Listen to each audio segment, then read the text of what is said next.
Pineapple ஃப்ரூட்டை வச்சு நம்ம ஒரு ஸ்வீட்டான ரெசிபி இன்றைக்கி ரெடி பண்ண போகிறோம். பைனாப்பிள் கேசரி. அளவு பார்த்திங்கன்னா எல்லாமே நான் 200 கிராம் தான் எடுத்துருக்கிறேன். சர்க்கரை, ரவை, பைனாப்பிளை கட் பண்ணி 2 டம்ளர் தண்ணி, அந்த 2 டம்ளர் பார்த்திங்கன்னா 200 கிராம் தான் போட்டு நம்ம நல்லா அதை வேக வச்சுக்கலாம். இப்போ 2 ஸ்பூன் நெய்யில் முந்திரி திராட்சை இந்த மாதிரி பொரிச்சு எடுத்து ஒரு ஓரமாக வச்சுக்கலாம். நான் கடாயில் ஏற்கனவே ரவை நான் நல்லா வறுத்துருக்கேன். அந்த வீடியோ மிஸ் ஆகிடுச்சு. வறுத்த பிறகு 200 கிராம் சர்க்கரை ஆட் பண்ணிக்கலாம். இப்போ பைனாப்பிள் வெந்துருச்சு.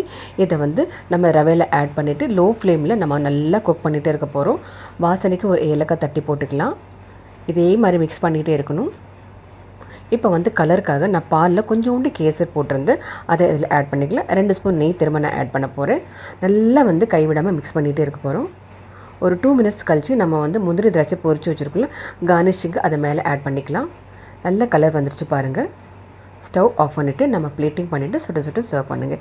எந்த ரெசிபி உங்களுக்கு பிடிச்சிருந்துச்சு ட்ரை பண்ணிங்க. ஃபஸ்ட் டைம் பார்க்குறவங்க சப்ஸ்கிரைப் பண்ணலாம். சப்ஸ்கிரைப்